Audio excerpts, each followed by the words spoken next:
We're out here in Texas. I'm sitting here with Brandon Hernandez. He is the director of training for the TTPOA. For those who don't know what the TTPOA is, that is the Texas Tactical Police Officers Association. Yes, sir, it is. I came out this week on an invite from Brandon to go through Basic SWAT School for the TTPOA. When we sat down at the TTPOA conference last year, like, I think you should come out. I'd be honored to come out. And then that became a reality. I kind of agreed to it, but I wasn't sure what I was getting myself into. And then we made it. Like, I made it through the week. I'm sore. My body hurts in places it hasn't hurt in a very long time. And then I've also got some other hurting going on, but I'm also mentally fried. Yeah. It was drinking from a fire hose all week. No, for sure. Man, kudos to you, because you didn't have to do it.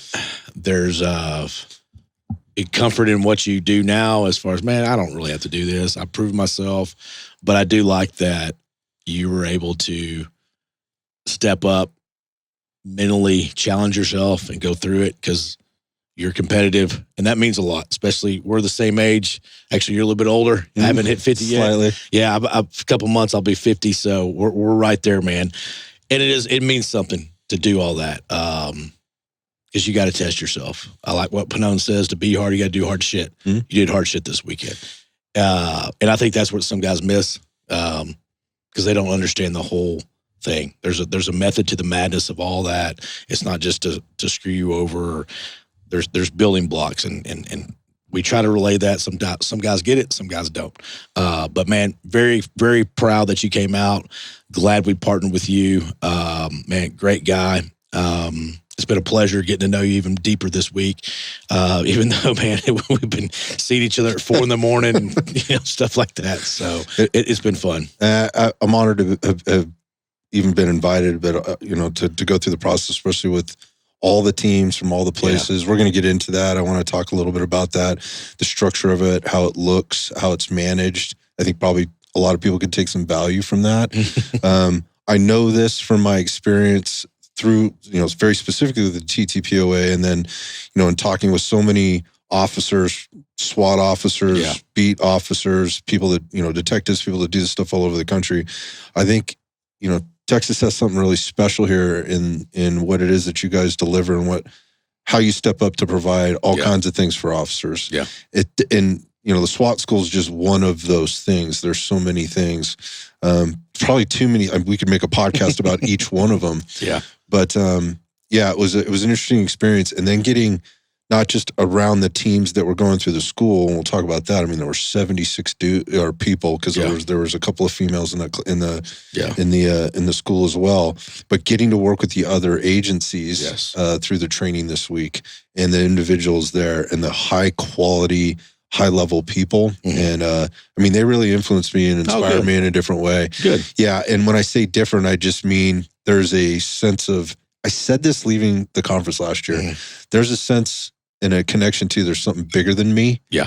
Kind of thing. These are not selfish dudes. They're so passionate, and when they're bringing their stuff to the table, and it is important to them, they just want people to be successful, but they're not going to give it to them. No. and I think that was the theme of this week, that 100%. That we really stress is it's team. You have to be a team player. When I read those quotes from different guys that I respect in the industry, it all goes back to team. And that's the foundation for me, because it starts that way. Bigger than yourself. TTPOA is bigger than me. The organization is bigger. The members, it's about the members. It's not about me. It's not about anybody else. We come and go. There's been different region directors over the years in Region 7. The next person that takes my spot, I'm planning on they'll blow it out of the park better than I did, and they'll build upon what I built, because I stand on the shoulders of other guys that have come this spot. So there's been a foundation laid, and we just keep piling on top of that thing. Yeah, it seems that was kind of another theme, was like leave it better than you found it. In every case, whether it was a section in a class or part of the course, or he did, right on down to, how we're leaving ranges. Yeah. I mean, showing up to a range You're like, looked like World War III had happened on it. And we're like, which brass do we pick up? But everybody's like, oh, we got to make this shit. That's just a little thing. But I'd love to hear all y'all's thought process and say, hey, y'all got to brass this. You're like, are you kidding me? Where do we start? Because looked like I don't think it's been brassed in like 2 4 years. miniguns out there, just let her rip for like an hour. Yeah. It's kind of crazy. Not long as y'all's brass, it was the brass for I don't even know how many times. So it's like, I was like, just get the good ones, not the one that's green and whatever's reflecting a little bit. Yeah, the other stuff that's basically fossilized a little bit. But speaking of teams, so let's jump into you a little bit. So for folks that don't know you or haven't heard about you, probably no one has. So I'm nothing special. You're kind of a legend here in Texas, but maybe it's notorious. I'm not sure. That's it right there. I'm known for shenanigans and things like that. So. And there was a bit of that, which made it fun this week too. But you've been on the team at the agency that you're at here in Texas for what, 18 years? I've been on at our department for 26 and a half, and I've been on the team for 20. Yeah, so just got 20 this year. Well, congratulations. Yeah, I think. Thanks. Yeah, right. Congratulations for being dumb. Yeah, and all the extra responsibilities that includes in terms of being a team leader and just being a leader within the department or in the agency, but then also with the TTPOA and your position with that. But let's get caught up a little bit on that. So that's a long time to be a cop. Seen a few things, a few things because you've seen a few things. Yeah, probably made a lot of mistakes, had some successes along the way. Let's go through it. I think I shared some at dinner tonight. Some great stories. We won't talk about that. Yeah, we probably don't want to tell those stories. No, I do look at my career as, if I look at it as almost 27 years this summer. Yeah, there is that's a long time. But when I actually think about it, it's like, I still feel like a rookie. I still feel like the new guy. I still remember the academy. I still remember FTO. I still remember being the new guy on the team and going, man, what the hell am I doing? I had no idea how I got in this room. I have no idea what's going on. I remember all that like it was yesterday, but it wasn't. Mm-hmm. And so that's it's a balance of, man, I've been here a long time, but man, it doesn't feel that long. So I think that's a good thing because I still love what I do. I still have the passion. I still have the drive. And I think for me, when I lose that and it becomes just, I got to go do this. I know for me, it's time I need to go do something else, go serve in another way. For me, it's all about service. That probably sounds cheesy sometimes. I know when I was young, it wasn't about that necessarily. It was more about how much fun could I have and all that. I still have fun, but I think your just perspectives changes on when you get older, you get mature, you have experiences, you have failures. You did things one way, you're like, that probably wasn't the best way to do things. Or, it was good at that time, but now there's some other things that influenced you to make you look at things differently and stuff. So that's kind of where in my career, I feel like I'm one of those guys that I know what I need to do. I have some knowledge, but I'm also wanting more knowledge to improve on what I already have, or even go, what I was doing, maybe that's not the best thing to do now. Maybe this is better because of it just works better. Or I think for me, it's more of instructing when I look at that. There's guys that have come on our team that are younger than me, way younger than me, but they can present something in a different way that we're saying the same thing. Or maybe their process is different because the way I look at things is different than them.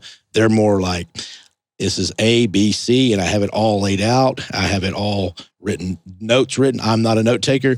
And I look at what they do. I'm like, okay, I'm going to steal that and add this to my training. And I'm going to learn from a newer guy or a younger guy. And so I've really enjoyed that part of it. Or seeing guys that you trained and then they blossom and they take what you've given them or other guys and they just knock it out of the park. And you're like, damn, I'm proud of that.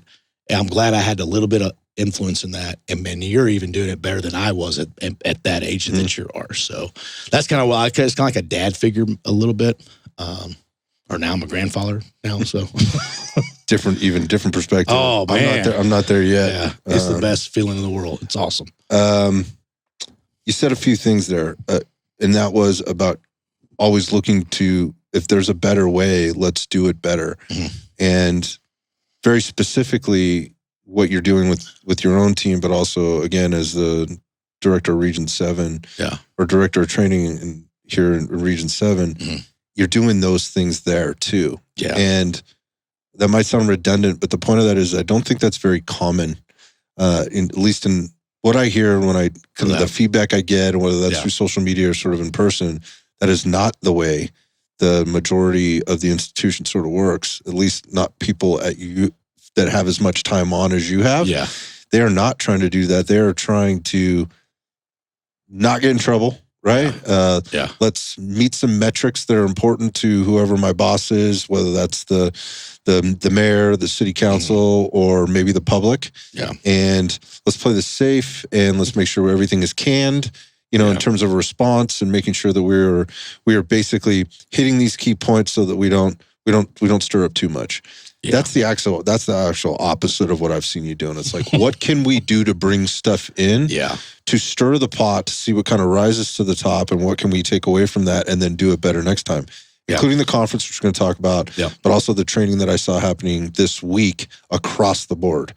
I found that different, and that's one of the reasons I want to have you on the show so bad. I appreciate it. Is to share that, because I think there's a lot of folks out there, that are in that profession that maybe lost a little hope that actually exists. Like, my leadership this, my leadership that. It's a little different here. Yeah. No, and obviously guys are probably listening there on my team like, man, he can be this, or he can be, you're right. There's some things that I still try to work on, or I still try to improve.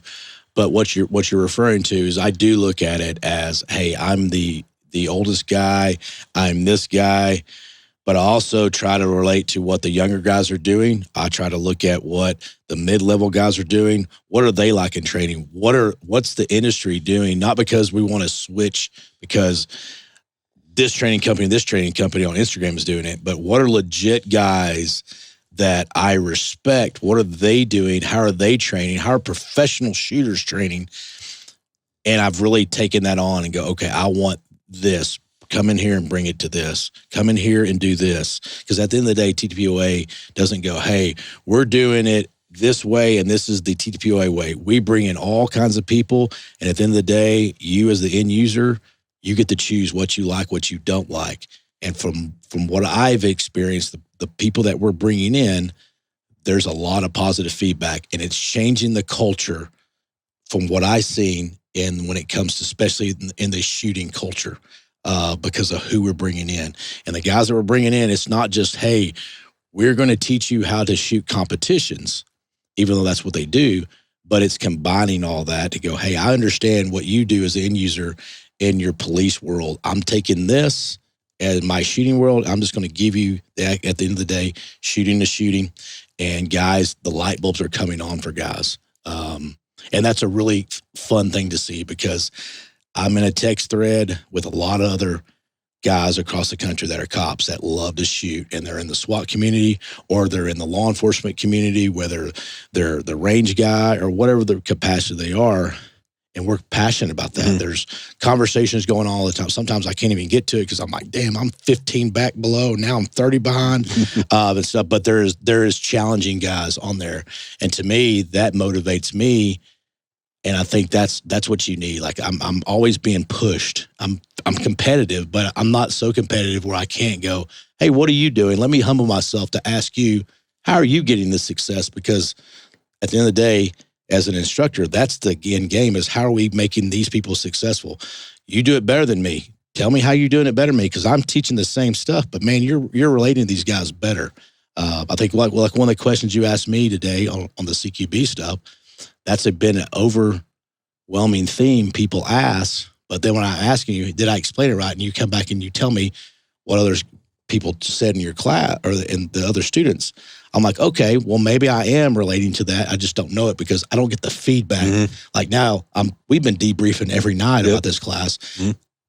what have I told you? Man, you be brutally honest with me, because how do I make it better? How do I understand, especially from a civilian side? So I think if you start combining all that, that's kind of how my brain works. I'm very critical of myself. I'm very critical of the other guys on my team, but I'm way harder on me than I'm ever on someone else, even though people are like, bullshit, you aren't. But that's who I am. I will dwell on things for a while because it drives me crazy. So that's, in a nutshell, that's kind of who I am and why I want it. I'm very passionate about the training. Like, to me, it starts there. We have to build these foundation skills and then start stacking other stuff on top of it. But as long as our foundation is solid, man, we could add these other things to make a better guy. I mean, because what I love is now, like, we've gotten guys like you in the fitness industry that are coming in. We got the mental health people. Like, to me, man, there's so many things that we can grab, because at the end of the day, man, a cop has so many functions to do, because yes, we're a tactical police officer association, but we're for anybody in law enforcement. I don't care. You're the SRO, you're the PIO, or whatever. We can train you somehow, some way, in some facet. So, well, I think the interesting part about that is these teams are largely made up of those guys, right? Or those people that are working so many different jobs and bringing different skill sets to it. Yeah, very few teams are full-time. I didn't realize that. Yeah. I thought Texas had more full-time teams. You told me, you gave me a number. How many full-time teams at Texas do you know? Man, I know Dallas, Houston, San Antonio, Austin, Fort Worth. DPS has their team. I know I'm missing a few, but that was 7 or 8. Yeah, so you're probably talking 10, 12, maybe 15, but no more. If there's more than that, hey, let me know. Shoot me a DM. But you know how big Texas is, right? So, so it's a lot of people running around doing a lot of things. And generally, like, if they're on, whatever, they're on patrol as well, or, they're on the gang unit or whatever else. Yep. A lot of them are doing extra stuff too. They're also like the wellness coordinator at their agency, or, the peer support person, or they're running honor guard, or they're doing all this other stuff. They're the adjunct, maybe firearms instructor or something like that. They're all doing so, like, for me, in my career, I've been, so while I've been on SWAT, obviously I was in patrol. I was in the SRO unit. I was in undercover narcotics and CID auto theft. So 4 different roles as I was on SWAT. So all those years, that's the roles I filled on my primary job. So, I mean, so many things come up right there, just in terms of things that you can bring to the table. And so when you're having a get together, like a school like this or whatever, where you're bringing so many people that have so many different things. I mean, I learned a lot about, there wasn't a lot of time. There was very little standing around, right? We were moving pretty much 100 miles an hour the whole time, minus a little downtime for lunch, in which case nobody was talking, right? I just need to I need to put food in my face, get some, rehydrate, recharge the batteries for a minute, because there's stuff more I'm going to be drinking from a fire hose again in 30, 40 minutes or whatever it is. So, but my point is there was enough, where I was getting around kind of just chatting with people, because by default you're going to learn where people came from. And, people coming in from other agencies that are transferred from different states, that were here for different reasons, or had military careers, or had professional careers otherwise, that had kind of walked in. And so they're bringing all of these things. One guy was like a tech guy or something, working in the tech industry, I think. And, like, he's got some skills in a perspective that's different. So when you're problem solving, and that's what a lot of this week was learning how to solve problems in a different way, or in a different way. Those people coming together in the way that they did it, there's a lot of value there, and they're networking and they're building relationships. And again, just going back, I don't know, like, when I posted a few times, like on social media, I have not had time. I mean, I'm like, I think you said 62. You got me beat today. I think I had 55 unread text messages at the end of the day, and I don't know what's been going on social media. But the point of that is we've kind of been going full steam ahead. But I did post a few things, and a lot of feedback was like, man, the TTPOA really has their stuff together out there. They're really doing a good job. Kind of jealous, or like, that's cool you're there. I wish we had that here. Yeah, I get that a lot, and And it's not saying anything bragging about us, but I do get that as well. Well, it's because of what you said, and I think bringing this all the way back kind of full circle, you have your finger on the pulse. You're still doing the job, right? And so you understand what is important. You haven't lost touch with that, and I think people respect you for that. So, they have their druthers, like you said about you or whatever. Like everybody's going to have that, but there's no doubt, like you're still doing the job. Like you're still out there, and you're recognizing where the gaps are in yourself, right, and trying to close those. And being, your own harshest critic, but also with your other guys. And I think when you're like that, what I saw, and this wasn't just you, so this did not have to be about you, but in your the other instructors that were there, they've taken that and they are looking for the ways to, not give you instruction, but to guide you into making a better decision. Yes. And I think there's a big difference between like giving somebody the answers to the test, and that was kind of a theme this week. I'm not giving you the answers to the test here. Right. I'm going to give you this raw material, and I want to talk about kind of how you have it set up because you have so much information to cover. It's not the answers to the test. Yeah. It is, here's the things that are going on here and the things that you need to understand. This is what's going to happen next. Yeah. You're not SWAT. You're not SWAT yet. No. Right? This is a basic school. No. Let's talk about that. And I think, too, like, you don't know what you don't know. I truly believe that. So going back to the quotes that I had from different guys over the years, and I would read those. And I can't find it in my phone, and it pisses me off because I've been trying to search for it all week. But basically, long story short, I think it was last year or the year before, I posted one of those sayings, and a guy who had been in the class the year before, he responded back to me as a new guy, his first year journey. And man, it was like amazing. So much so I was like, hey man, can I put this out? And then now I can't find it. I'm like, dadgummit. But that guy didn't know what he didn't know because he just hadn't been there yet. Now he had a full year of seeing what a new guy's journey is on the SWAT team and truly understand it. Because those guys that came in on day one, they didn't understand what I was talking about. Like there is a chain of command. There is things that you just will not give. You will not get A to Z. I'm not going to give you all the letters of the alphabet because I sometimes you can't get all the information. You got to fill it in, or you got to find out because you got to ask questions, or you got to figure it out from something else because you worked and then you did this and it discovered this and then it's opening this. So there's so many moving parts to it. It's not just tactics.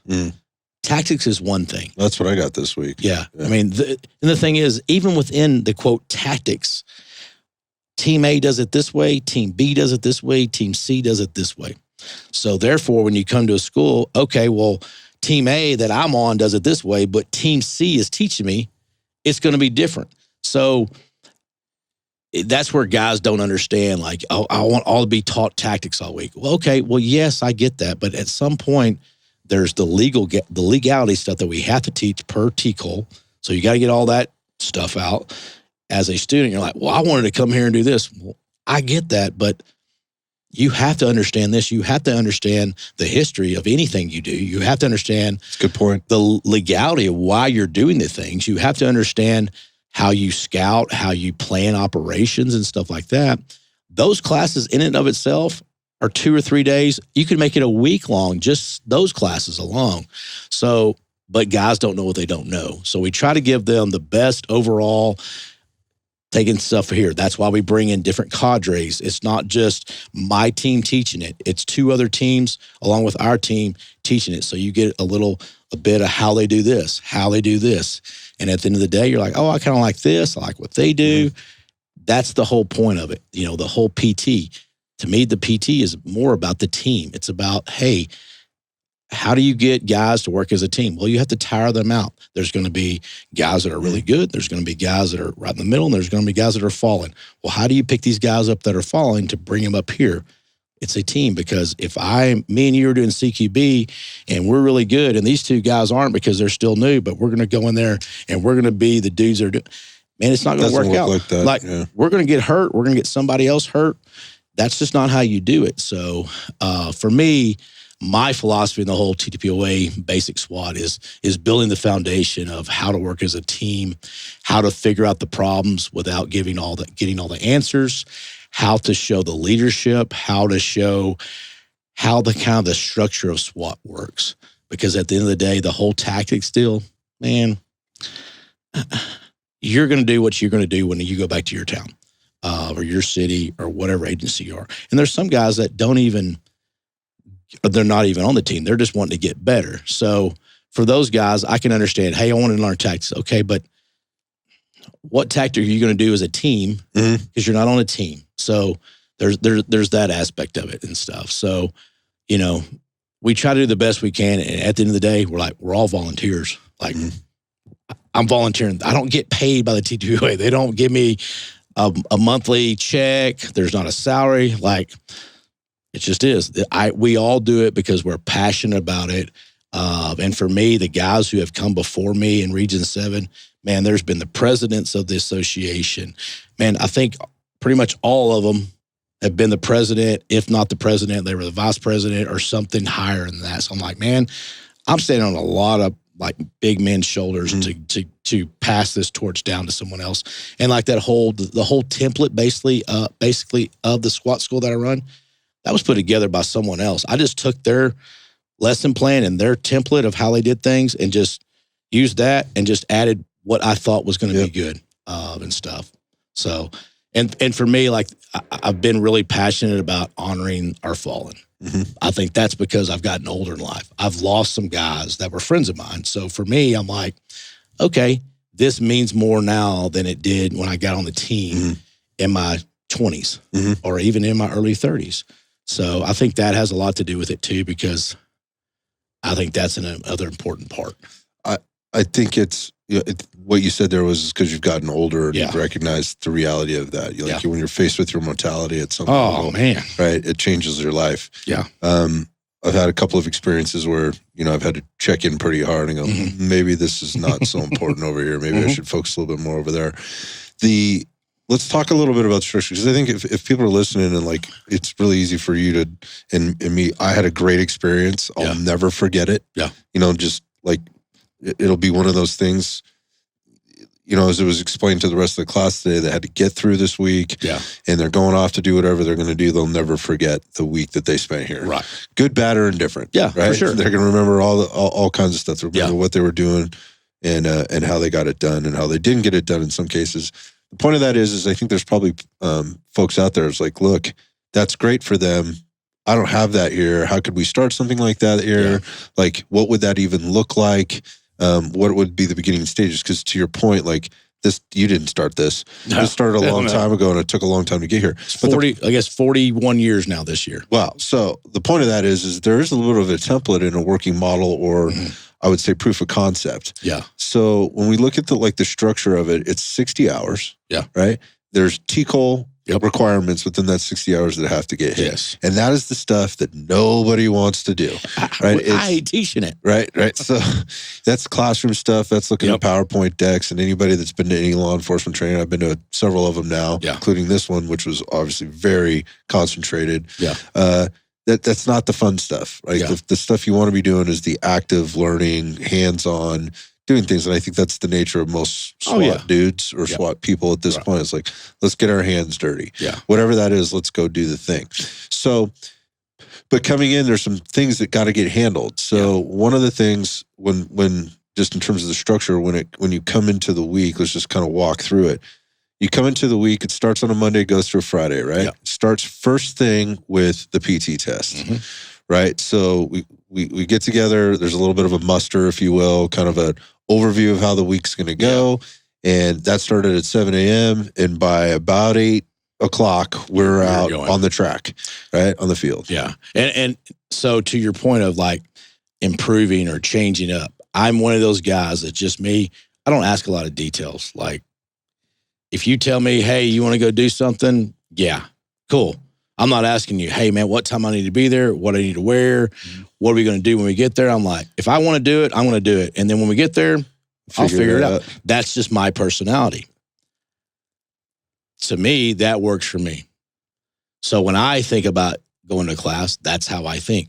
I had to learn after my first SWAT school that I ran, that's not how everybody thinks. Right. There's other people that are like, I want to know this, I want to know that. And I read the critiques. I'm like, All right, that makes sense. Yeah, there's somewhat of like, I don't necessarily want the answers for the test, but I do know what I want. I do need to know what I'm being tested on. And then like scheduling or some other stuff. And I've also taken that from other guys on my team that are younger than me, but are very squared away guys. And their personality's like that. And I'm like, I don't get that. Now, the more I'm around them, I'm like, oh, that really works. I like that. I wish I could be more like that, but I'm not. My works is just all in my head. You look at my truck, you're like, what the hell is going on in there? So I've taken a lot of what those guys do because they're really structured. They have all this stuff planned out. So I've kind of adapted some of that by what they do and then some feedback. So that's why, like, you look on there, the Cooper test is on there. It has the standards. So you know day one what you're going to do. You know where you need to be, rough outline of like, hey, and you say you'll be around the Metroplex because when I post it 6 months in advance, there could be some things changing. And because to me, my philosophy is to be a good SWAT guy, you got to be able to take change like this. Oh, we're got to do this. All right, we're 2 minutes out. Now you got to do this. To me, that's the way I know what SWAT guys are supposed to be like. So I try to instill that. I'm like, okay, you don't understand that yet because you don't know. So I don't know how I got off that tangent anyway. Sorry. But going back to the kind of the day one, the structure. Yeah. So we have to have some type of standard. So the powers that be, before even I got there, Cooper test. Not a hard standard, but it is a standard, and we go to that standard. If it's, At least you got one. Yes. So if the time is 1 minute and 11 seconds and you're 1 minute and 12 seconds, you're done. It is what it is. That's what it ought to be. I can have that right to go, all right, you want to run it again? If you run it again and you're like 109, okay, cool, you did it. But at the end of the day, that doesn't really happen. It's not the issue. We're not splitting hairs here. No, it's very. You either can or you can't. And for me, I'm not the detail guy, but if you tell me what I need to do before a class, and I know, hey man, there's some physical activity. You better be able to do that. Or there's shooting standards. I'm like, I better make sure that I at least know how to do that and I can pass this before I go. It's the whole point of a standard. Yes. It's the whole point of a standard. If you're not holding people accountable to it, then you can't. And so that to me, and we're not asking anything that's outrageous. So we don't hold them to the standard that we would hold our own guys to for our tryout and our selection process and all that kind of stuff. So day one's basically the physical fitness part, just to see, are you meeting the minimal standard to pass this test? Yes or no. If you don't, sorry, but you can't continue. Yes. Understand, you might need to work on some stuff. It's a hard thing to tell someone that. It's a hard thing to hear it. But at the end of the day, as an instructor, you owe it to a student to tell them that. Yeah, 100%. It's interesting to me, so I'll take it a step further. It's interesting to me, based on what you said, like the requirement was there. Yeah. Like it was very clearly spelled out. Yeah. And it's very simple. It's not and these are very measurable, doable things. Mm-hmm. I had a conversation, I think put something out the other day, just about, look, this is general physical preparedness. This is not specialized physical preparedness. This is very basic stuff. Any police officer, in my mind, should be able to pass that standard. Yes. Most able-bodied people, for the majority of their life, should be able. I want them to be able to pass that standard. Right. I recognize the realities of that, but certainly those that are out there on our streets, serving our citizens and whatnot, I strongly believe that. I'll stand by that. That said, so you know what that is. Yeah. Right? The second part is that if you show up and you can't do that, knowing what it is. Mm-hmm. What that tells me is somebody else went ahead and pushed you through or passed you through on a lot of other things too, or you wouldn't be in that situation. No, I 100% agree. You also said something the other day is that this is not just a 5-month problem or a 6. This is years of adding to this, adding maybe some pounds here, some pounds here. I didn't work out now. Well, I didn't do this. It's a cumulative effect, not just, hey, man, I'm struggling from an injury. I'm still trying to get back, but I can still get it. I'm just not what I used to be because I'm still struggling from an injury. Normally, I run a whatever. 48-minute or 48-second 300, and now I'm running a 55-second. Okay. Yeah. To your standard, it's not what you are, but you're still way under the time limit. So that's I liked what you said about that. That made sense. Yeah, I think this is not a training problem. Yeah. This is a lifestyle issue. Yeah. This is a commitment issue. Yeah. Period. So anyway, without beating that up too much, I loved that there was accountability that needed to be upheld. I love that everybody was working hard to do a good job. I love it too. It's like, man, you're getting out there. Like that one dude ran like a 740 couple mile rabbits. and a half. I'm like, damn, dude. Yeah, there were some rabbits out there, and they performed through the rest of the week too on the other things. Yeah, just in like terms a of mile their and a fitness half, stuff. 740. Wow. Yeah, and he was moving pretty good. Yeah. Now he was a $142. Right. So he could shoot though. Yeah. So it's from what. Anyhow, yeah. The point of that was, okay, so we did that, and then we PT'd some more. So now you've done the bare minimum. Now let's put in a little bit more work. And if you were already broken after the 45 minutes or whatever it took us to stage everybody through those things, it shouldn't take that long. Right. But to get through that initial assessment, but because there were so many people, I'll hats off. Actually, I thought the instructors handled that really well, just with regard to how they staged people, and they kept it moving, kept it flowing. There wasn't anybody standing on. There was a couple of pauses, which people appreciated. Oh yeah, right. Like a little extra rest time here or whatever, recovery time before I go, get my head straight, go. Then we moved into some more PT, and you're really testing people at a different level. All right, now we're basically warmed up. Yeah, let's get out there, and that's when the team stuff starts to really come into play. And you added an interesting twist to that this year. I think we should talk about it because I think it did literally and figuratively hold a lot of weight through the entire week. I mean, just talk about that a little bit and kind of what you were doing. So I think it was 2 years ago, maybe. I think it was 2 years, maybe 3 years ago, somewhere around there. I came up with the idea because for our guys, we've done it. So my class, my first SWAT school for my department, our guys went to a school and they took this back and they implemented it for the guys. And then they're like, hey, now when guys try out, the first day of our SWAT school for my department, we're going to do this march. And it's a gut check. And you're going to carry this, you're going to carry that. So we've been doing that 20 years now. And so when I took over as the region director, I'm like, okay, I want to do that. Obviously, we can't do it to the standard that we do because, man, that's really not fair to some guys because they just don't, that's not fair. So we kind of dialed it back, and then I thought, how do we honor officers? So we got litters and put these sandbags that I bought, and they would carry these, and that's how it started. And every year we'd improve it, and then one year we had a couple of officers that were killed locally. So I invited those teams out to come out and honor their guy. So we would march over there. Their team guy would tell the story about their officer who had just fallen that year and stuff. So I really liked that. So then I really started building on that. So this year, my idea was to make kind of something permanent because the sandbags would come and go. So if, you had 60 guys there and they were from, this department and they had the kind of deal was in the last 5 years, if you lost someone in the line of duty during like a shootout, a car wreck, things like that, and guys would raise their hand, okay, we're going to write their name down there. We're going to put it on the sandbag, and then we would carry that, and then afterwards, that sandbag was cleaned up, and then that officer would not be forgotten, but next year, it might not be the same guy. So last year after the SWAT school, I had Jorge Pastor from Austin, who was killed on a live operation in Austin, Texas, on a hostage rescue. We did the SWAT school in March last year, and he was one of the guys' names on there. And I had a picture of the bag. I put it on Instagram video and had a picture of that and stuff.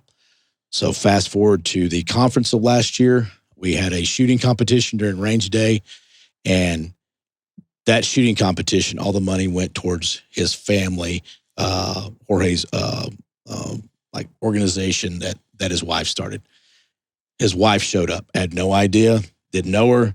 One of our board members, he was on Austin. I was like, hey, can I meet her? Because here's what I have. Like, here's this video. I want her to see this. I think it would be pretty special. So went over there, introduced myself, showed her this video, and whew, like I broke down. Like it's like, man, this was a very powerful thing because she's watching that and she's loving what she's seeing because her husband was all about training, so much so that they have a foundation, so they get donations so they can send officers to go to free training. Mm. So that really hit home with me. And I was like, man, these guys that were sucking it up, suffering together, man, the impact they made on a widow, man, what a great honor. So then I started thinking, well, how do I keep that tradition, but also keep these officers' names? So just, I don't know how I came up with it exactly, but I thought about these Thor hammers that are heavy. So I was debating on 55 or 75 For people that don't know who that is, you'd see them in gyms. It's like an unconventional piece of training equipment. They're awkward, right? They're heavy. It's cast metal, right? You know, it's basically Thor's hammer. Right. That's 55 pounds. I'm so glad I went with the 55 and not the 75 because I think there would have been some dudes that really got hurt. Brandon, I'm glad you did too. I'm glad you did too. So my thought was, okay, we're going to use this. Well, then we had some officers that were really close to me, to the organization, that were killed in line of duty this year or died.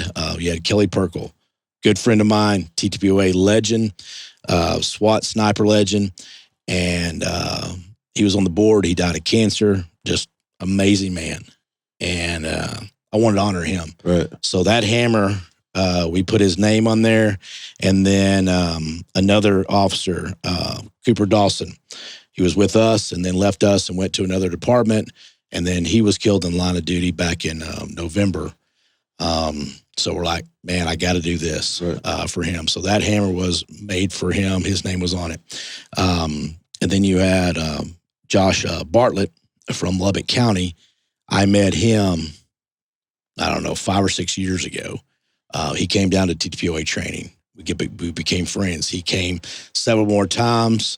Man, there's nothing better than being an instructor and you teach somebody something and then they call you up and go, hey, man, guess what? We did this, this, and this, and we won the fight because of what you taught us. Right. I remember when he called me and told me I was in the Costco parking lot and everything.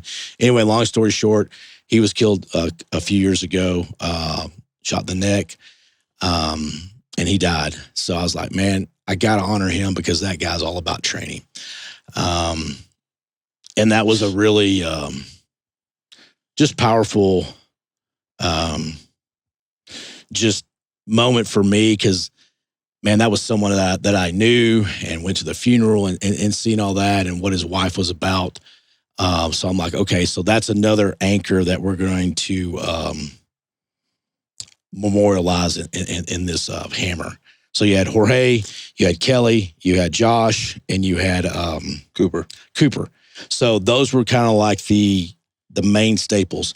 And then what I did, unbeknownst to any of the students, I looked at everybody on the roster. I went back 5 years on Officer Down Memorial page and then put their names on there and kind of spread those guys out. Irving, one of our really good friends, he was killed in a motorcycle accident off duty right before Cooper. So, man, we had two linemen, and he'd been through our SWAT school a few years before that. So, man, there was a lot of guys. There was a lot of emotional things this year for that. So my point with that was we're going to give each squadron Alpha, Bravo, Charlie, and Delta one hammer. That is your hammer. You carry that. That's your teammate. He's a fallen teammate. And my point is that their family, their wife, their kids, their mom, dad, brothers and sisters, they would love to know that they're in the Region 7 TTPOA Basic SWAT School this week. And they're not. They're not. Right. But their memory is. And all those guys love to train. So they're going to be here with us training in memory. So when y'all did PT, you had to carry it. You had to run with it. If you did burpees, figure it out. Right. And that was the whole point to all that. If we shot on the line, they're on the range with us. that was what I wanted to build, the camaraderie, the community, and I wanted to build the realness of what this job is. Guys die in this job. We all know that. Right. We don't want to die. We don't want to have all that happen to our families. But at the end of the day, it may sound cruel. It may sound rough. I know what I'm getting myself into. Mm-hmm. I know that is just part of the job that is the potential of happening to me. I volunteered for this. So I understand that. And other people could be like, man, that's so hard to say. I truly believe that. Well, you've seen it happen. Yeah. Right. To me, it's a calling. That's the way I look at it. So I understand the dangers that go with it. Do I want it to happen? No. But I understand it can happen. And it will happen. It's not going to stop. We're going to lose more officers from the time this podcast starts to when it airs. You know, there's going to be someone we lose. So that was the whole point to that. And I wanted guys. So then we had the Memorial March. And I don't know if we want to segue into that now or whatever, but I mean, I think it's just staying on that thread though. What I got from it was, I think you're right. I mean, I think some guys got it and some guys saw it as punishment for now. Mm-hmm. But I think the at the end of this, wherever they get to, it's going to come up for them at some point and they'll remember back, which is the point. I mean, that's a ton of what this week is. Like you're getting all of this information and these experiences, and there's emotion attached to all of it, you know, at some level. But the point of that is that they may not understand it right now, but they will when they get there, and then they'll have that to latch on to. Exactly. I think I got that right away. Like for me, it was like, oh, fuck, I mean, this is tough.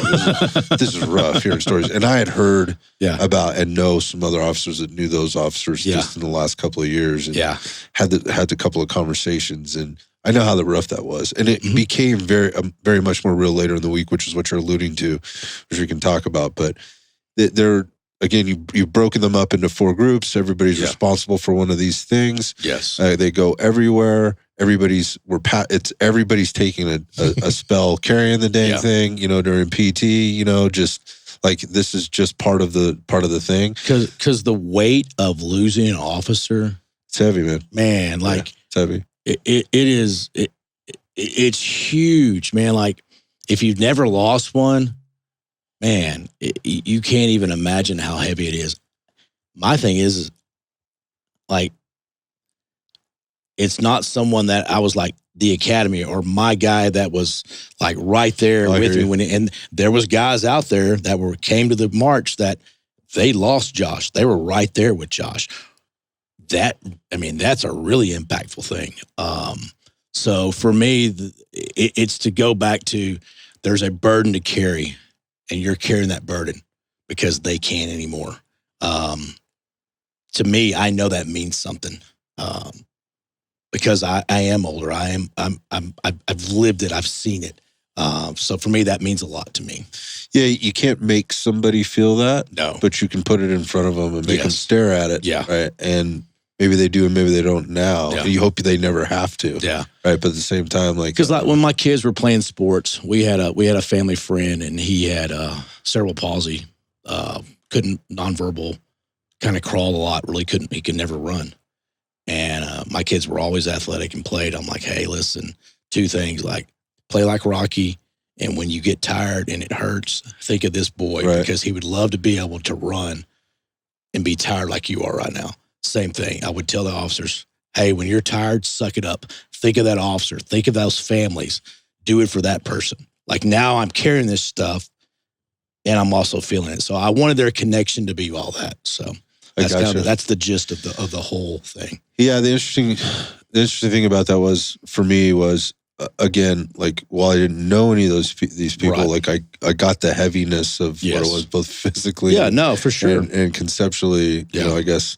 And it was, I mean, I think by the end of the week, people really respected it. And I know from the group that I was in, it was always, where is that thing? Yeah. Like, where do we put it? Like, even putting it down was being put down, you know, respectfully. It wasn't dropped ever. It wasn't, wasn't left anywhere, Yep. In a weird place. All 4 of those hammers were together at any time, any given time when they were placed down Yes. or whatever. They were going back and forth from spots because we did a lot of moving around. But as we're kind of getting through the week, we kind of mentioned at the beginning, like there's all this classroom time that has to be handled. So after we handled that morning, we'd gone back and you're just getting dumped on with all like kind of the legal stuff. Yeah. But it was also the history. Yeah. And so what was interesting was, so when I was listening to this, for me, I recognized that I probably knew more history about SWAT than probably 90% of the people in the room. Yes. And there was a lot of case law that was being put out there, and I probably knew. I'm going to guess, I don't know. Probably so. You're probably going to be right. But as they were going through there, has anybody heard of this case? Yes. What about that case? And I wasn't piping up. It was like, these are their reps to take, not mine. I'm on a guest pass, right? But they were, people, again, some people may have been very quiet, but there was a lot of history being brought to it, but then also the things they have to know. So I thought the way Dan was presenting that was really good. He had to get through it very, very quickly. Mm-hmm. It's classroom time. You're sitting in a chair. You're looking at a PowerPoint. Yeah, you're stoving up. You're like, oh damn, man, my hammy's hurting right now. But it all plays into kind of the rest of the week, and understanding like what is use of force. What are the use of force laws? How do we get to where we're at? Because the way we did it, quote unquote, in the old days, is not how we're doing it now. And if you missed that on the first day, then when we got to it again on Tuesday, right, and some of the heaviness that came along with that. So moving into so by the way, just so everybody's clear, after all the classroom time, we PT'd again, right? Yep. And honestly, on that Monday, I was feeling pretty good. I was like, I think I'm going to be all right. Not bad at 50 right now. And then I went to sleep, right? And then I woke up, I was like, oh shit, here we go. So we come back out on Tuesday, PT again. We had some weather issues. Oh yeah, we did. So you guys had to adapt. You guys had to adjust, move things around. It was crazy weather here in Texas. Mm-hmm. And then we walked into a full day of all the immune. Let me make sure I got this right, because I can't believe it's Friday already. But the first thing we walked into was scouting, I believe. We switched it. So it was negotiations. Negotiations, that's right. Because originally I was going to teach scouting. I had to call audible because I'm doing another class. Right. My dumbass scheduled 2 classes in the same week. So I had to go get that started. And then some traffic issues and all that kind of. So I'm like, hey, I need you to do this for me. Can you switch? Once again, I go back to that's just what happens with SWAT. And SWAT guys that are old school, they get it. They understand. Yeah, I got that for you. I got you. I'm like, cool. Then we'll switch it. So it was the negotiations. Right. Yeah. And I was like, are they not teaching this in the basic academy? Mm-hmm. Because the skill sets that were being brought to the table and how they were being practiced, kind of in real time in there, I was like, well, every officer should be getting this. This should not be isolated to SWAT school. Yeah. Right. And in my mind, I was like, these are some of the most important skills you could probably have, like verbally and mentally and emotionally going out onto the street every day and the people you're dealing with. But it was for being more brought into the context of what you might be doing, on a team with regard to a barricaded suspect or, a hostage rescue or whatever, and a conversation you might have to have with somebody. Yeah.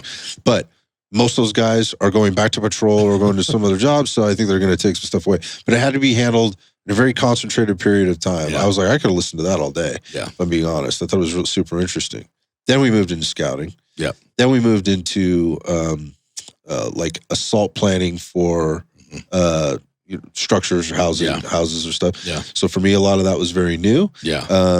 It was super interesting to hear. Because you start to dissect stuff and peel the layers back, and people start to ask questions. Yeah, that's when the questions start out. It's like, okay, finally, people are starting to ask questions. How would you handle this? Finally, something about my job. Right, right. No, but I get where you're coming from. Right. Like, not knowing then, but I know now. Those were the more experienced guys. Yes, those were guys that had. I mean, the one guy that was asking a lot of questions is actually previous SWAT at another agency, another state, who was asking a lot of stuff. But these were the more seasoned, I would also say came from, based on my experience, from the teams that we worked with the last 2 days, from other agencies, from very squared away teams. Yeah. Whereas other people may have been, again, drinking from a fire hose, much like me, and taking it in for the first time. I don't know how much they're getting. Yeah. It's at this point I'm really recognizing that what are we doing here? Mm-hmm. This is not teaching you to be a SWAT officer. Yeah. It's giving you a very broad stroke of all the things that you now need to be aware of to go out and do your thing. Yeah. And what you're going to be probably talking about when you get to your team. But now you understand sort of what the fundamentals are. And so how much can you really take away from that? I think that's dependent on the person, what they came into it with, how much they're willing to learn and wanting to learn. Yep. And then obviously what they apply afterwards. Yeah. So for me, like the whole scouting, planning, operation, that side of it, I really get nerded out in that. I love that side. I love the planning part of that. Like really, that's a 3-day class, 4-day class, depending on how much you want to go down these just operations and dive deep in. But I love doing that. And that's something that a new guy on the team, he ain't doing that yet. Like he's just happy he's in the freaking plan. Oh, damn, I get to guard the neighbor's house, man. Look at me. The neighbor's mailbox. Yeah, I'm doing some cool shit, man. I'm on SWAT. Hey, they put him in the back in the next door neighbor's house just in case he gets past the perimeter, that kind of stuff. So they don't know what they don't know yet. But like you said, the guys who are a little bit older and understand that, that's valuable because the actual end of the day, as you start progressing in your SWAT career, that is very valuable information to know. I love talking that type of stuff, man. Why do y'all do this? Hey, let's like you get 3 team leaders together and we come up with a plan. And man, at the end of the day, we take all 3 like thought processes and we put them all together, man, and that comes together a good plan. Like, man, shoot holes in my plan. Like, let's hear it. Help me out on that. So that's kind of how that's based for. And then the good old gas. Then there's munitions. We went through all the munitions, less lethal stuff. That was fascinating to me as well. There's a lot of information to intake there, basically understanding use case, the actual technical stuff about it, use case for it. Got to see and handle all the weapons, like right there in the classroom. We also got to see the truck and how your agency sets things up in raid vans and in tech vans or support vans, and then obviously on Bearcats and things like that, some of which these guys have, some of which they don't. Here's how we do it. Here's why we do it this way. Again, giving some hands-on kind of show and tell. But then, getting into the munition stuff and then ultimately going for more PT, right? And the gas, which was always a good time. So, and your PTM for the gas just get you hot and sweaty to say, hey, man, here are the effects. Guess what? You're in Texas. You're going to be hot and sweaty more times than you're going to be cold. And it's just, once again, it's also testing gear. Yes. There's so many things. Yeah. There's so many things.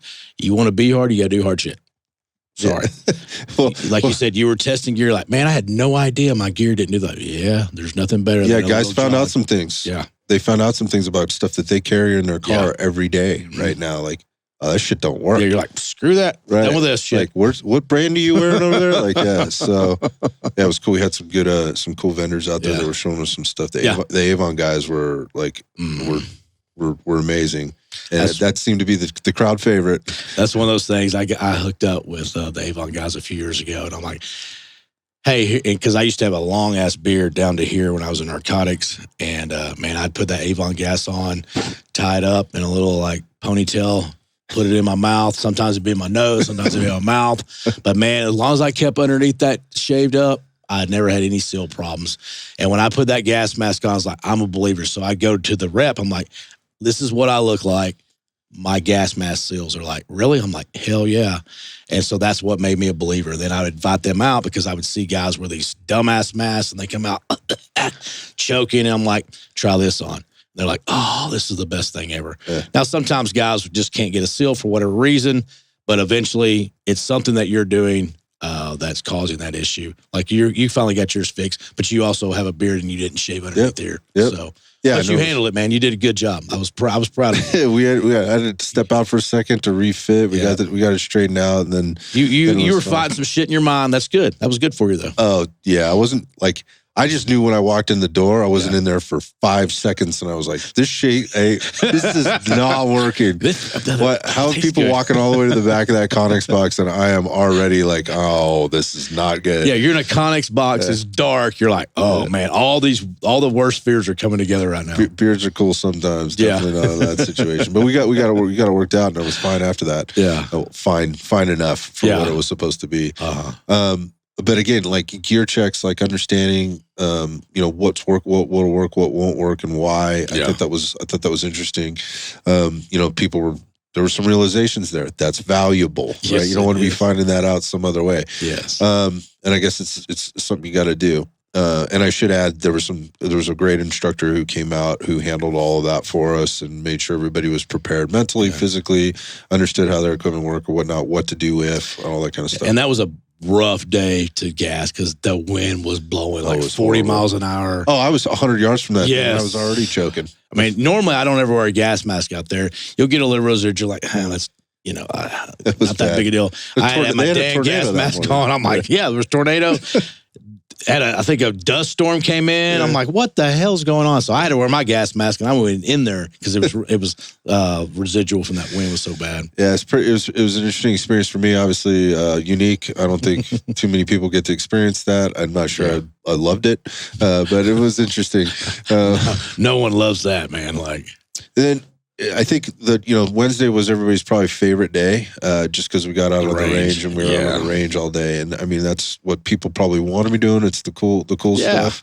Hell, I wish it was all week.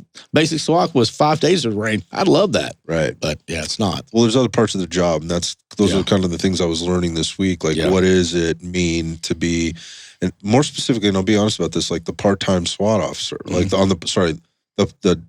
officer that's on a part-time team who has all these other roles to fill, is always talking to people and how busy they stay and how stretched they are, and how that impacts their family, and like they're coming away for a week, to go to a school, like the sacrifice and the pulling away from there. So range was awesome. We had Chancey out there. Got Chanceyisms.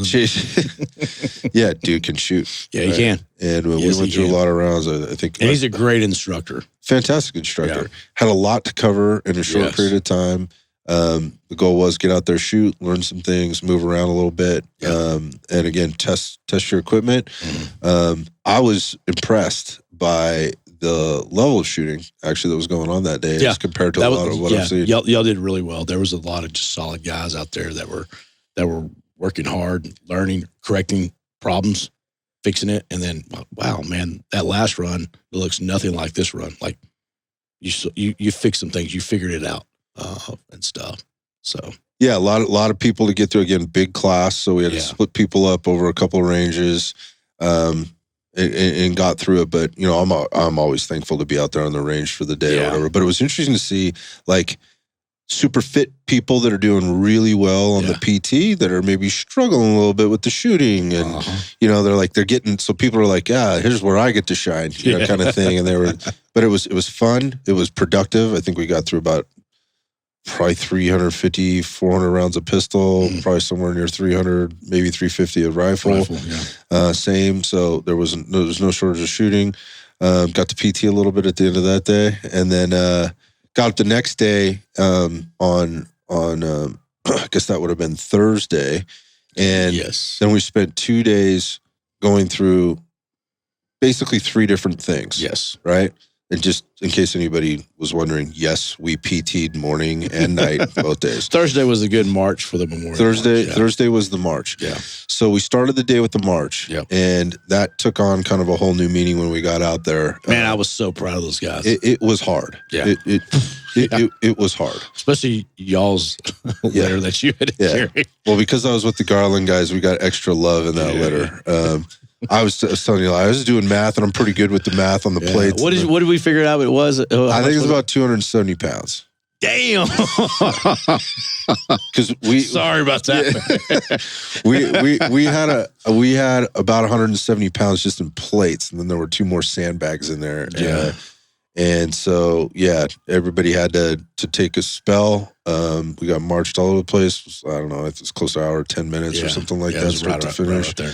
But we're in full kit, rifles, plate carriers, Gear check helmets. Yeah, gear. Yeah, we're all.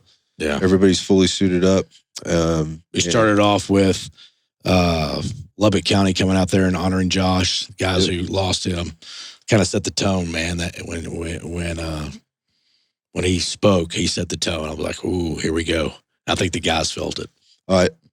I did. Yeah. So I don't know about anybody else. I can't feel for them, but I did. I mean, and I'd been hearing about it, right? Yeah. So I kind of knew. But hearing guys talk about their friends or whatever, it's always rough to hear. When a guy cracks, whatever else. But it certainly sends a message to the rest of the group. Yeah. Like this is, again, it's bigger than me. This shit happens. Yes. And but this guy loved doing this. Right. So let's get after it. Yeah. We got after it. We got our asses kicked for about an hour. And then during that time, we paused. Yeah.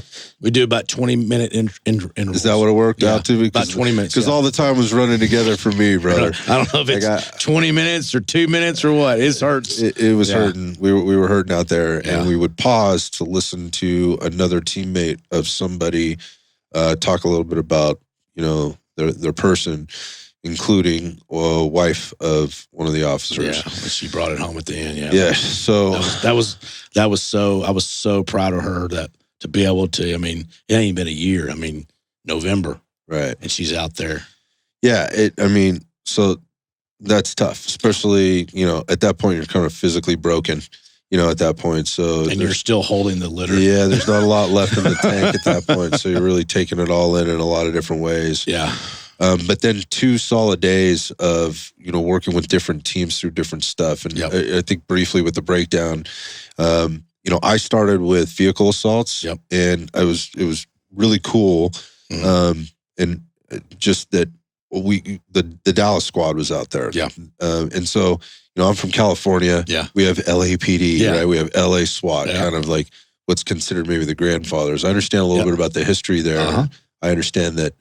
Actually, things may have started in Philadelphia way back in the day, right? Yep. And then LA obviously Los Angeles, California made a huge splash with all the icons that exist there. Oh, yeah. And what happened, and then you have ESU in New York, which probably not a lot of people know about, and kind of the crazy shit they do out there. Yeah. And then of course Dallas. Yep. All right, who's certainly ranks right up there. Yeah. So.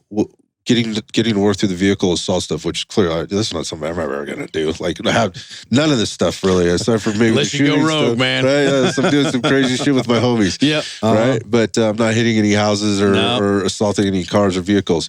But got to see and feel the intensity of that. Yeah, and gave me a whole new respect for what a lone officer has to do out there on the street on just a regular traffic stop, let alone some type of a potential felony stop or whatever else. Really intense. And so I got to play the role of all the different peoples, assaulter, or a breacher. It was kind of wild, but it was really cool to see like the Dallas squad coach people. That was my first experience outside of what I'd been getting, internally through the rest of the week. And how they delivered information, how patient they were, how professional they were. It wasn't like, this is how you do it. Yeah. This is the only way to do it. It goes right back to how you started talking about there is a way, this is a way, not the way. You might be doing something different, but there's some key principles that you don't want to violate. Here's what those are. Yeah. How you handle the nuance in between, you might do it.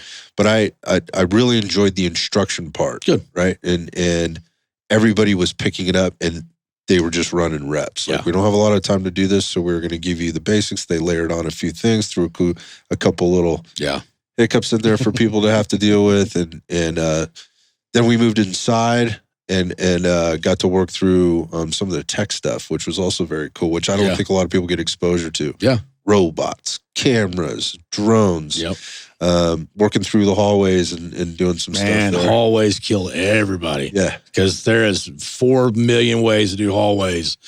And man, it gets confusing. Yeah, so they were super patient with our group. So what we didn't mention yet was that in Alpha Group, we had, that squad had your SWAT medics in there from the fire. Yep. department here. Yep. 6 firefighters that are going through to become SWAT medics. Old hose dragger that had already gone through your agency SWAT school the week before, like an indoc. Yep. So this was their second exposure to it.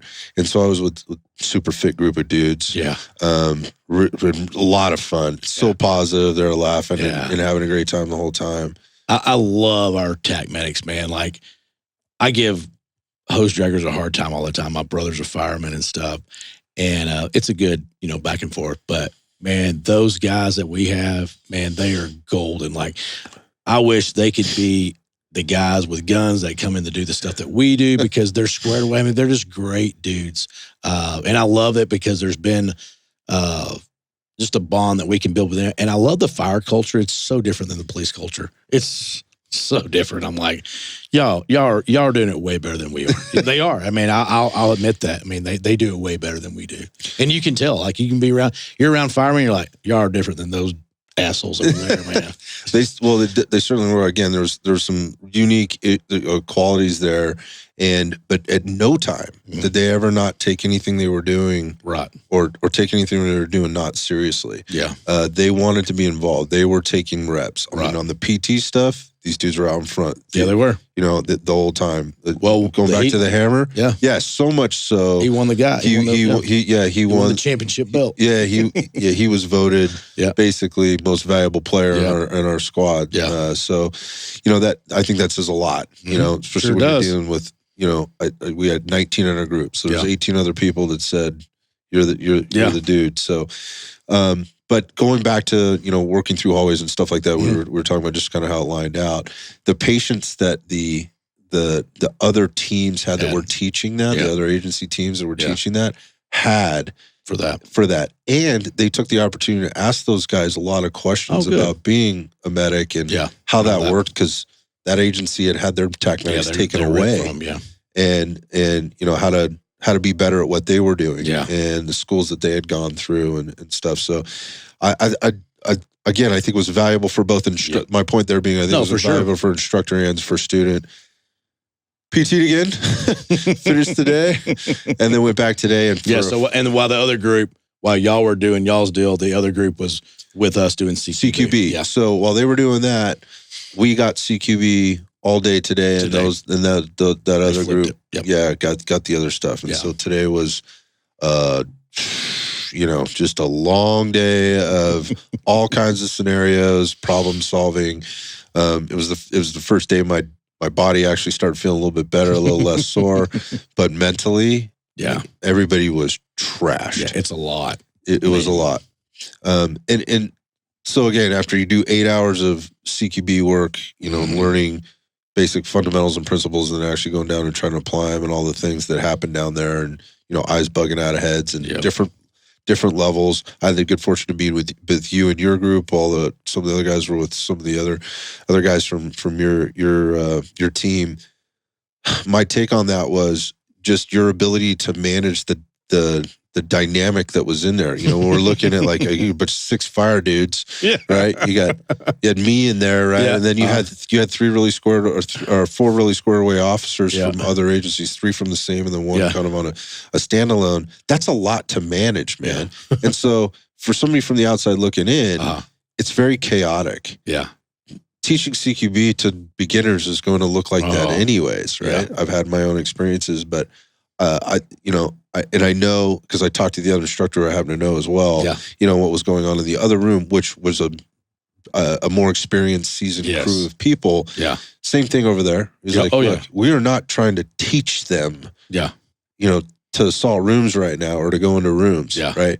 Or to go into houses, sorry. Yeah. We are trying to do is give them all the foundational fundamentals. Right. So I say all this to say, we've just covered a lot of information, right? Yeah. So we're really going like, what the heck is this? Yeah. We never even got into people in the rooms, furniture really in the rooms. Right. It was just one room, maybe another room that we opened the doors in. Just problem sets. Yeah. And that was just, that was it. Like, there's so much more to this. Yeah. And then obviously for those people that don't handle, rifles all the time, like with the Sims and everything else. Like now you're talking about a whole other thing. It's not just where do you go. But those firemen did great. They were doing great. Like, yeah. I'm like, y'all really did good. They were loving shooting those targets, man. They were loving it. They were smiles on their face the whole time. That's what I was trying to say. These guys were having a great time. Yeah. But again, I think I wanted to walk through all of this because I think from the outside looking in, if you just caught snippets of this, or if you looked at an outline, you would have been like, what the heck is going on over there? Right? But my take on this was, again, like, where else can you go and get all of these different, let's just say the depth and the breadth and the concentration of training.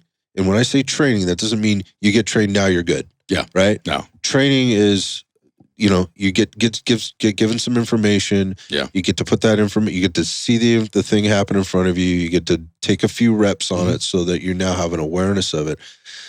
That's really what this thing was, right? Yeah. I mean, at the end of the day, because there's only so much you can give somebody in 60 hours, right? Yeah. It's now up to them, and you said this before, to go back to their own agencies, and the teams are going to do what they're going to do with that. Yes. And maybe some of it's going to be different. That was very clearly outlined, yes, in all of this. So it's not the way, it's a way.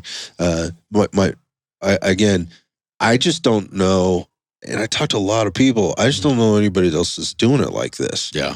And I also don't know if there are, this is what I got from this one, that people are actually not going to their own agency stuff. We heard that today. I was very well-established agency. Yeah. I may or may not have mentioned it already. Yeah. Right? Come through here. They came to this school rather than their own SWAT school that was actually happening simultaneously the same. Because he made a commitment first to ours. Is that right? That's what they said. So he didn't want to back out because he made a commitment. And that's why I said, you're coming to Advanced SWAT free. And then Dan goes, you want to come to the conference? It's on us. Come on. Like, to me, that's what it's about. Like, you're putting your own money up, and for cops who are cheap as shit, that means a lot. And when I see that, man, I'm like, dude, come on, man. You want to do this? Man, come on. I will feed you as much as you want, man. Come on. And that's what the whole thing was. I was like, wow, dude, that was impressive. Yeah, no surprise that dude was the MVP of his squad. Yeah, exactly. Totally scored away and super committed, fit as hell. Yeah, and just getting the job done. So definitely the type of dude you want on your team. No, right? For sure, for sure. Committed. So I wasn't like, I kind of knew what I was getting into because I'm that detail guy. I'm like, Brandon, tell me what this is going to look like through the week so that I can be semi-prepared for this. I have no idea what I'm getting myself into. I don't know that other people really did that much. They're just like, hey, it's a school I got to go to. I got to get this certification so I can move to the next level. Yeah. I think some were in for a big surprise, right? And good, bad, or indifferent, whatever that was, they were either were or weren't prepared for it. But you did a good job of preparing me to understand kind of what the schedules look like. You could not have prepared me for all the depth of all of it. And I think there's no way. I mean, that's the point. There's no way. And to build upon that is you go back to your own team. Guess what? First week in December, we have Advanced SWAT. Advanced SWAT first day is warrant planning. That's all it is. Second day and third day, all range. Fourth and fifth day, half of it's hostage rescue one day. While you're not doing hostage rescue, the other group is doing explosive breaching and pulls and pushes using the Bearcat. And then you flip it the next day if you didn't get that, kind of like we did with the CQB and the other stuff. So we're just a round robin. Once again, are you going to come to the Advanced SWAT and now be explosive breacher? And no, but you were exposed to it and understand what it's like. Are you going to be able to get on your Bearcat, plan an operation to bust someone's door and pull a bar? No, you're not. But you're going to be exposed to it, and it's giving you some experience. Go, oh, okay, now I want to do that. I'm interested in that. So how do I get to do this on my team? The shooting, we got 2 days, and it's all based on practical shooting. Bring really good instructors out there, and it opens guys' eyes up. So that's building upon the foundation and that. And then guess what? We have other classes throughout the year. We have the conference to go to. We have the competition to go to. So we're always feeding guys opportunities to build on their skill set.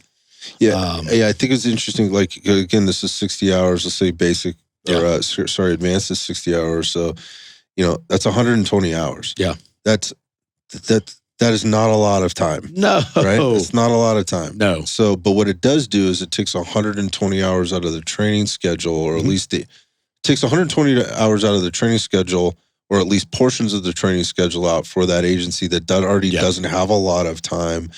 To have to talk through the basic stuff that they already learned, right? Or already made aware of. And I wonder how other agencies piggyback off of this, who does a good job and who doesn't, and how they leverage it. So it's funny, you're kind of leading into one of the podcasts that we're going to do for TTPOA. Me and Matt, my co-host, we've been talking about it, and then we hooked up yesterday, and we were talking about, hey, we're going to do a podcast, kind of the TTPOA train-ups that we've been doing, but base it on what is a good route for a team to bring a new guy on. What's that look like? The process. What are the schools that they need to go through? What are the things that we need to do to train them up when they come on a team? So there's some things in the works that we're going to be doing with the podcast to give you a 20, 25 minute on this, then another one on this, and continue to build that, because a lot of guys don't know what they don't know. I mean, what do I go to? I don't know. I have no idea. This looks cool on Instagram. I'm going to go to this. And I'm like, dude, you're wasting your time. And not saying that we're the only place you can train. I'm not saying that, but it is important to go to hostage rescue school. It is important to go to a high risk warrant school. It is important to go to shooting schools. Like, it's a craftsmanship. Like, you got to be that mentality. When I got on the team and we had the web, and I would always check ttpoa.org. I go to training. Oh, what's this training? Oh, hey, can I go? Can I go? Can I go? Can I go? Can I go? And I would go as much as I could. I was eating up with it. Still am. But once again, just don't go to class and just forget it. You got to put effort into what you're learning and taking back. Come back, present it to your team. Hey, here's some things that we learned. You like it, don't like it. Here's what we're doing. Yeah. So again, just leveraging, what you have available to you, or what your opportunities are. I think, again, there'll be people listening to this that'll say, man, I wish I had that kind of opportunity. No, for sure. I told a few people, I go, you guys don't even know how lucky you have it here. Like, the resources that are available to you, like anything you need, you can probably find or get if you need or want it. Yeah. It's going to be readily accessible to you if you want to go do it. Where a lot of folks just don't have that resource at all at other places in the country. I think I was saying this before, maybe it was off air, that I think there's a template, there's a working model here that can be very easily replicated. Yeah, like the nuts and bolts are there. You got to do work to make it happen. Obviously, right? For sure. And there'll be growing pains in doing that. But I think there's a working model, a proof of concept that works here. And I think for that, if someone's like, well, how do we get this started, or how do we do this? To me, the number one thing is you got to get people involved that have passion and that understand that it's not about me, it's about the greater good for the people that we want to train. If you have that attitude, it's going to work itself out.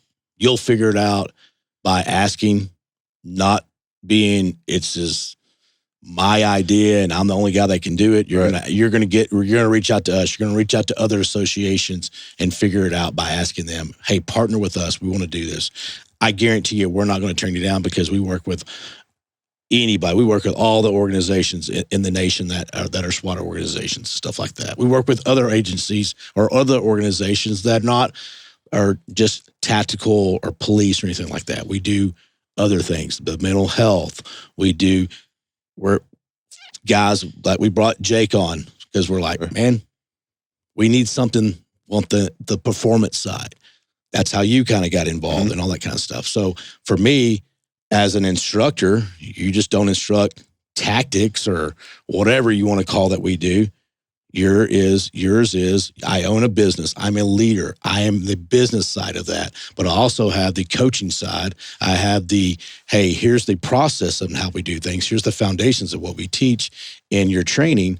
to me, I look at you, you're a peer and, hey, critique me. How did I do in presenting this information to you, to the other guys? How do we improve this to make it better? How do we do better with PT? How do we do better with warming up? That's how we started doing the dynamic warm-ups when Jake came out. He's like, man, do this, guys. Your old-fashioned stretching, that is not working. Do this.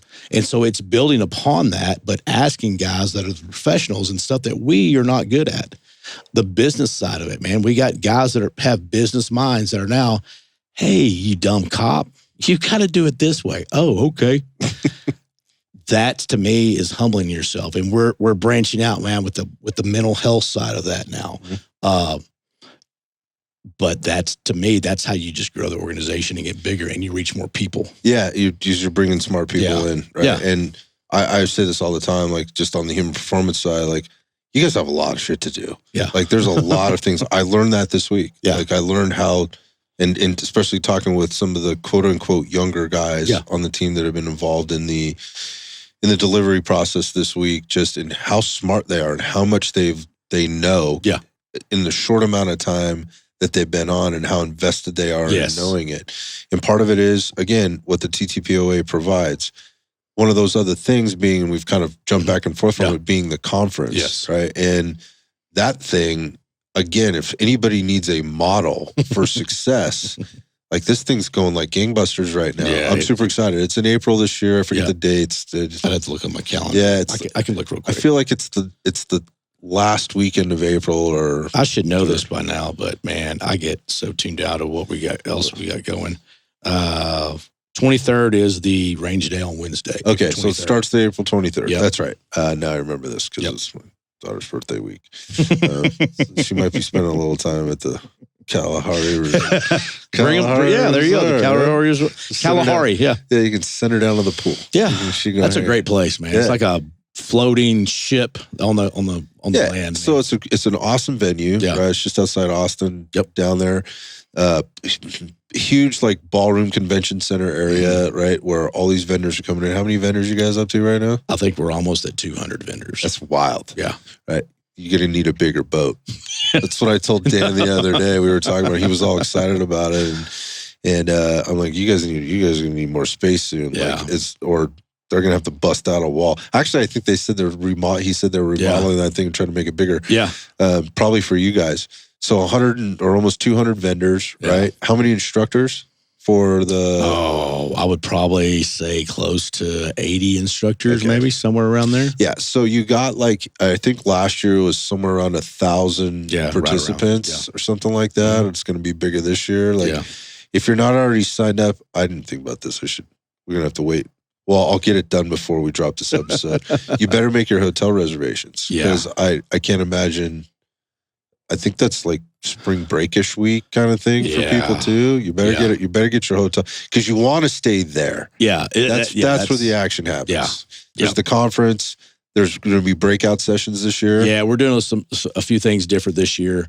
We're having some instead of TED Talks, they're calling them TAC Talks. So we're bringing in some industry experts to do an hour talk on different subjects, anywhere from law enforcement topics to health and wellness to mental wellness, all kinds of things like that. We're doing some breakout sessions this year, so guys can go to the vendor show, walk around there, take a little break, go do dry fire drills. We have how to do dry fire, how to properly do dry fire. Chancey's going to be teaching that. We got some other things for the students to just participate in. It's all about training. Our organization is about training. That's what we're about. We're not about, all the other crap that you can go down a rabbit hole. It's all about what can we bring to our students to train them up. Like I look at when we brought the podcast on, I guess that's 5 years ago now, somewhere around that. Our goal was, how do we reach more people to train them up? Whatever that looks like. To me, it's sitting around in the backyard honky tonk where we are right now, just shooting the shit. Yeah. That's what we do in the world. And how can we be raw and real? Because that's what SWAT guys want. We want transparency. We want the ugly honest truth, because we debrief everything. So I look at them as debriefs. I look at them as train ups, things like that. They're educating me when I have, some do like Matt Prank on them. I'm like, damn, give me all your information. Right. I want to be able to present this. Or Mike Pannone. I'm like, damn, Mike, you can freaking just talk about anything. Give me the knowledge. I want to hear that. I want the listeners to hear that, because up until we started doing the podcast, they'd come to my house and we're in the backyard honky-tonk swimming or sitting here drinking some beers or whiskey, and I'm getting all this knowledge. I'm like, man. It's the same thing for me, man. Yeah, I want to hear more. I want to share it. Yes, that's more people need to hear that. That's exactly how this got started, man. So for me, I look at that as just a training. And then we've kind of evolved now to do the TTPOA train-ups of, hey, man, we got with Ben Steger. Hey, Ben, come out here. You did the class. Now you're going to sit here and talk with me, and we're going to break down, what does vision look like? What does grip look like? What does trigger control look like? How do you train? And then we've done one with Chancey and Brian. That hasn't come out yet, but like, hey, you're range guys in the law enforcement industry. Yeah. How do you take this on the practical side, and you run a large agency that you're with, and how do you get the results that you're doing it? So they break that down. We did one with CQB. So we're going to do things in the future that keep breaking things down to train, along with our longer podcast. But to me, man, I'm excited about that, because once again, how do I get more information out to these guys? You look at our podcast, and it's not a bragging thing. It's just like, Zimbabwe. Who the hell's in Zimbabwe? Who's in this country I can't even pronounce and stuff like that. It's crazy. Look at the analytics. Yeah. But I love it because guys are listening and things like that. So to me, there's a passion for getting good information out for those guys so they can be better at their job. Yeah, I love it. I was really impressed at the conference. I had no idea what I was getting myself into when I came down to or I went down to it, and I looked around. I just observed. I just kind of studied people, and I talked to people, and I was very impressed. And then I didn't realize that this is as unique as it was, right? Yeah. And so as I started to talk to other people there that were like vendors, right? And then also people outside that were like, hey, how was it? They're like, wow, that's pretty crazy. Like, we don't have anything like that. There's NTOA over here, but it's limited. Not everybody can go. And there's other states that have started their own organizations and closely trying to follow or mimic what's going on here, which is, again, inspiring. It's what people need to do to get more information out. Speaking of which, I'm just going to warn you right now, you better get Chancey's out before I see him at TTPOA, because I'm going to be asking him all the same damn questions. I have a lot of questions for him based on our sidebar conversations. Good, man. The other day, the challenges that he's faced as an officer, as a SWAT guy, as a range guy, and the truths that he's trying to bring to things, and the push he's trying to make. Yeah, he's a great. Just sit down. Just saying. Yeah, he's a good guy to talk with, man. Yeah. We both speak redneck, so it's good. You guys definitely have a lot in common there. Well, listen, man, I can't thank you enough for having me down and hosting me. You and the family have been amazing to me this week. I don't know what I did to deserve that. And we're just good old Texan hospitality. Yeah, so. I get that, but I think it's deeper than that too, man. I appreciate you for everything, for providing me the opportunity, for hosting me in your home, for feeding me, for putting up with me, being patient with me. Oh, you're good. And you almost didn't come here, man. Yeah. All right. So I'll admit it. So for 6 months, I operated on the notion that this thing was happening next week when we're recording this. And if I hadn't gotten the very organized and detailed email from TTPOA, right, on Saturday of the Monday before this thing started, which was last Saturday, I would have completely missed it. I would have woke up or I probably would have been Sunday afternoon. You'd be like, "Hey, brother, where are you at?" Yeah, I thought you were coming in at 2:30. What you talking about? Yeah, that was exciting Saturday for me. I had to scramble and rearrange everything. And I've been apologizing to people all week long, like, "Sorry, I could miss this appointment," whatever. But so it'll probably be till then when I see you next. But in the meantime, man, I mean, everything, just making sure, just making sure I was taken care of this week, but also, like what I noticed when I got from it is while I feel very, very grateful and thankful for that, I just recognize that's just who you are, dude, because you were doing that for every single other person that we interacted with. Yeah, and I think that's not as common as you might think it is. Yeah. Whether you can say it's, Texan hospitality all you want. Yeah. But it means a great deal to me, and I appreciate you for it, man. Well, I appreciate all you've done for me, man, of the workout stuff that you share with me, and the knowledge that you have in your skill set, and what you've done. I appreciate that. And the thing too is, I am about people that are a passion. I don't care what passion you're for. You have a passion for what you do. You have a passion for talking with people. I think that's where we miss out, especially for law enforcement. We need to communicate with what we're doing, why we're doing it. And we don't have to give the trade secrets or anything like that. But man, like partnering with non-people or non-law enforcement folks that care about us is a huge investment that's going to continue to pay, because we've brought other guys into the SWAT school that were not LE guys, but were caring about us, that wanted to help us out in the fitness industry or whatever the case may be. Man, partner with us. To me, man, if we can partner and make something good, dude, it's all about, it's what it's all about. Or if I can introduce you to somebody that you can take and make your life better or make their life better, man, that's what it's about, man. Like, don't share all this shit. It's not my pie. Can't come over here and play in my sandbox. No, man, come on. There's enough sand to play around with and all that. So I appreciate all that you do for us, and for you to humble yourself to come do this shit. You don't have to do that. You could be back in California doing your business, because you got a business to run. You got shit that you got to do. Like, it's not like, hey, man, I'm just do whatever. I'm 22 years old, man. I'm just living my life. You got shit you got to do. So I do appreciate that. I know the guys that were out there, they appreciate that, because if you're investing in us, that means a lot, because a lot of people, we're the enemy. I get it. Yeah. So I appreciate that. Yeah, no. Thank you for acknowledging that, man. I appreciate you doing as much. And now we're gonna hug and jump naked in the pool. It is important. You guys are important. Yeah. And I understand how tough it is to talk about it, and get it out there, because you're busy doing the thing, and you're also asked not to talk about it.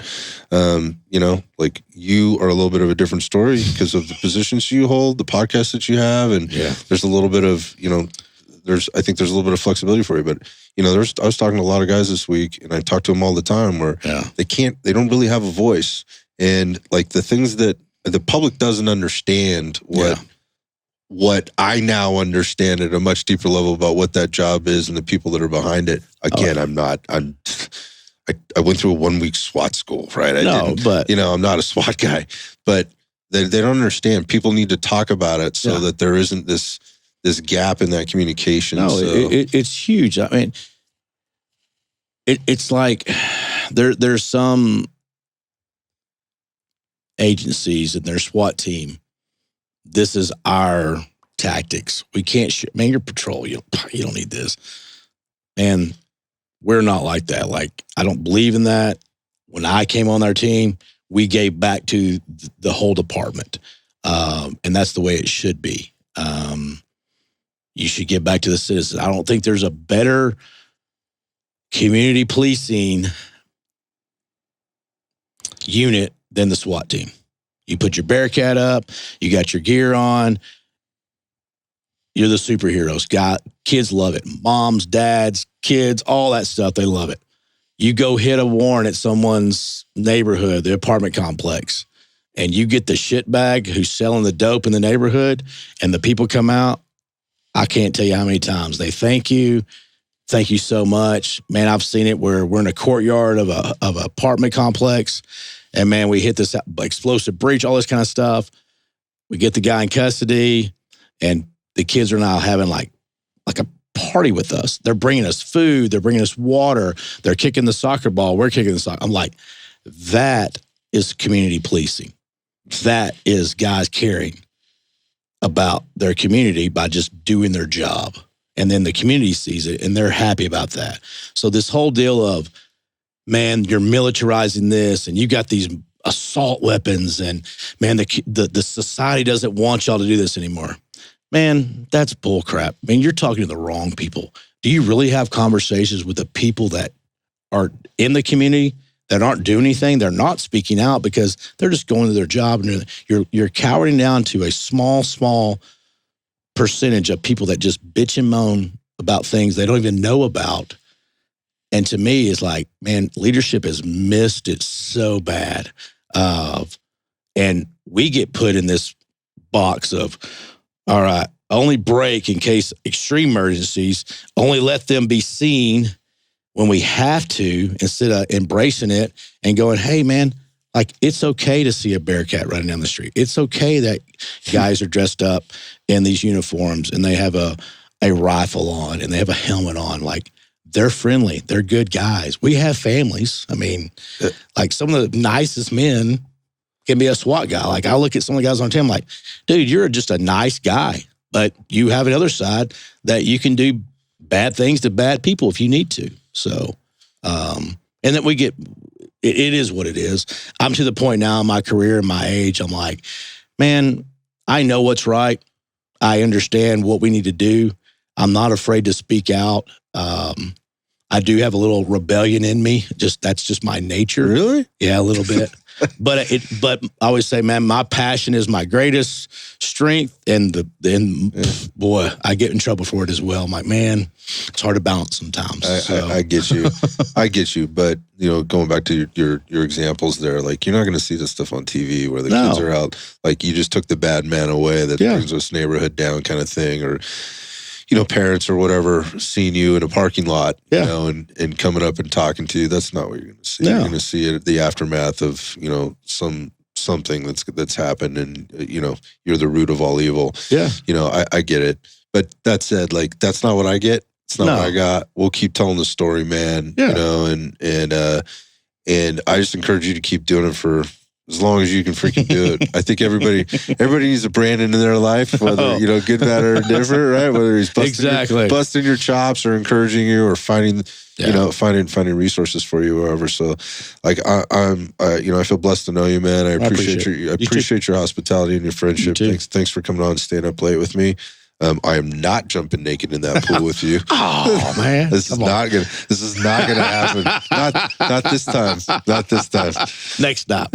When the water's warmer, huh? All right, brother. Thanks, bro. You too.